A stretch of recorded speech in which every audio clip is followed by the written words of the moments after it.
રાજ્યમાં આંગણવાડીઓના બેહાલીના અનેક અહેવાલો એબીપીએ તો પ્રસારિત કર્યા છે। એબીપી અસ્મિતા તો પ્રસારિત કરી ચૂકી છે। આ સાથે અન્ય માધ્યમો કે જે પણ આંગણવાડીની દુર્દશા દર્શાવી ચૂક્યું છે। પણ આ આંગણવાડી કે જે અલગ આંગણવાડીથી વિપરીત છે, મહેસાણા શહેરની આ આંગણવાડી છે। દ્રશ્ય આપ જે જોઈ રહ્યા છે તે કોઈ ખાનગી અથવા તો કોઈ મોટી બ્રાન્ડની પ્રે સ્કૂલના નથી, પરંતુ રાજ્ય સરકારની યોજના અંતર્ગત તૈયાર કરાયેલી આંગણવાડીના છે। મહેસાણા નગરને મહાનગરપાલિકાનો દરજ્જો મળતા જ શહેરની કાયાપલટ થઈ ચૂકી છે અને તેનું ઉત્કૃષ્ટ ઉદાહરણ છે અહીંની આંગણવાડી। મુખ્યમંત્રી શહેરી વિકાસ અંતર્ગત એક બે નહીં, પરંતુ મહેસાણાની 53 આંગણવાડી કેન્દ્રની કાયાપલટ થઈ ચૂકી છે। સ્વચ્છતા અને સુરક્ષા તેમજ પ્રાથમિક જરૂરિયાતનું પણ ધ્યાન રાખવામાં આવ્યું છે।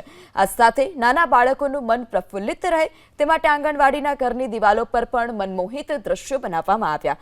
આકર્ષક પેઇન્ટિંગ અને કાર્ટૂન પેઇન્ટિંગ પણ સતત બાળકોને આકર્ષિત કરી રહ્યા છે। શહેરમાં આવેલી આંગણવાડી કેન્દ્રોની સુરત બદલાઈ છે। દ્રશ્યો બતાવવા જઈ રહી છું મહેસાણામાં શહેરમાં આવેલી વિવિધ આંગણવાડી કેન્દ્રો। આપ તેની દિવાલો જોઈ શકો છો કઈ રીતે તેના ઉપર વિવિધ ચિત્રો દોરવામાં આવે છે, જ્યાં નાના નાના ભૂલકાઓ હર્ષભેર આવે છે। દ્રશ્યો જોઈ શકો તેની જે સુરત છે તે ક્યાંક ને ક્યાંક બદલાય છે। જે રીતે આંગણવાડી કેન્દ્રમાં નાના બાળકો આવે છે ત્યારે હર્ષભેર ક્યાંક ને ક્યાંક બાળકો છે આંગણવાડી કેન્દ્રની અંદર પહોંચે છે। તમામ દિવાલો ઉપર રંગરોપણ કરવામાં આવ્યું છે, સાથે વિવિધ પેઇન્ટિંગો બનાવવામાં આવી છે।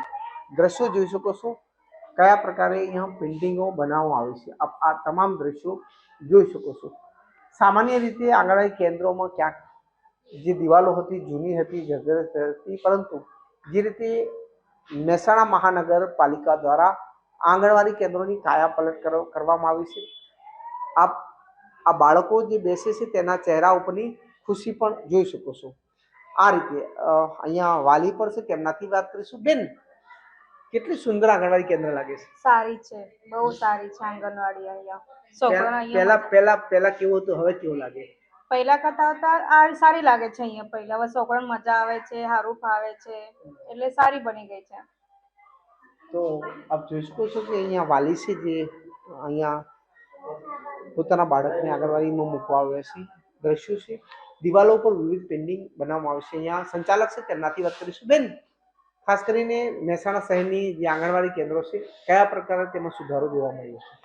પહેલાં અમારી છે ને ચોમાસામાં થોડું પાણી જર્જરિત થતું હતું, અત્યારે રિનોવેશન કરવાથી બહુ સારું થઈ ગયું છે। બાળકોને આવવાની બહુ મજા આવે છે અને ગમત સાથે જ્ઞાન મળે છે બાળકોને। દિવાલો પર કયા પ્રકારે પેઇન્ટિંગ કરવામાં આવે છે? બાળકોને આપણા શરીરના અંગો વિશે 1 થી 10 સુધી, પછી પારાક્ષરી, કક્કો, પછી અમુક ચિત્રો, જે બાળકો ચિત્રો જોઈને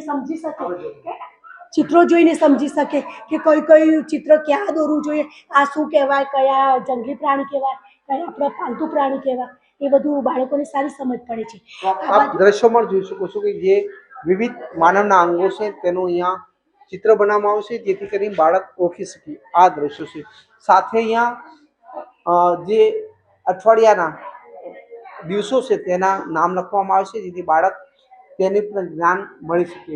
સાથે અહીંયા બતાવીશ કે વિવિધ પેઇન્ટિંગો બનાવવામાં આવી છે, જેમાં નદી છે, હોળી છે, સાથે બાળકો કઈ રીતે ગમ્મત સાથે જ્ઞાન મેળવે તેનું પૂરું ધ્યાન રાખવામાં આવ્યું છે।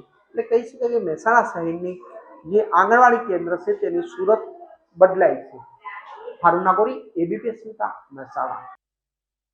આપણે જેટલું જોયસ, પ્લેફુલ અને રમતગમતનું વાતાવરણ એમને આપશું, આટલું બાળકોનો વિકાસ ઝડપી થાય। આ આશયથી અમે આ કામ શરૂ કર્યું હતું અને તમે જોઈ શકો અગાઉના અમારા આંગણવાડીઓની કન્ડિશન જે હતી એમાં ઘણી આંગણવાડીઓમાં લીકેજના ઇસ્યુઝ હતા, બારી બારણાની કન્ડિશન ખરાબ હતી, ટોયલેટ ના ઇસ્યુઝ હતા અને ઘણી જગ્યાઓ પર પાણીની વ્યવસ્થા નહોતી। તો અમે શરૂઆતથી આંગણવાડીનું સમારકામ પણ કર્યું। એમાં ચાઇના મોઝેકથી આપણે વોલ પ્રૂફિંગ કરી છે, પછી પેઇન્ટિંગ નવેસરથી કરી છે અને એમાં આપણે હજી બીજા વસ્તુઓ પણ મૂકશું તો જેના થકી આપણી આંગણવાડી કોઈ પ્રાઇવેટ કરતાં પણ સારી હોય અને ત્યાં નાના બાળકોને આવવાની ઈચ્છા થાય। એનાથી બીજો ફાયદો એ પણ છે જે આંગણવાડીની આપણી જે સ્કીમ છે એને આપણે ઇન્ટિગ્રેટેડ ચાઇલ્ડ ડેવલપમેન્ટ સ્કીમ કહીએ છીએ, સમગ્ર બાળ વિકાસ। તો પૂર્વ પ્રાથમિક શિક્ષણ તો સારું થશે જ આ આંગણવાડીના ડિઝાઇનના કારણે, પરંતુ બાળકો જ્યારે રેગ્યુલરલી આંગણવાડીમાં આવે તો એમના હેલ્થ ઉપર પણ આપણે ધ્યાન આપી શકાય. જે બાળકો કુપોષિત હોય, અતિ કુપોષિત હોય, રેગ્યુલરલી આવે તો આપણે એનું મોનિટરિંગ પણ વ્યવસ્થિત રીતે કરી શકાય. આ આશયથી અમે આ કામ શરૂ કર્યું હતું. આપણા મહેસાણા મ્યુનિસિપલ કોર્પોરેશનમાં ટોટલ 92 જેટલી આંગણવાડીઓ છે. એમાંથી લગભગ 32 આંગણવાડી આપણી પોતાના મકાનમાં નહોતી, તો એનું પણ આપણે કામ શરૂ કર્યું છે અને દરેક આંગણવાડીને આપણે સ્માર્ટ આંગણવાડીમાં કન્વર્ટ કરી રહ્યા છે.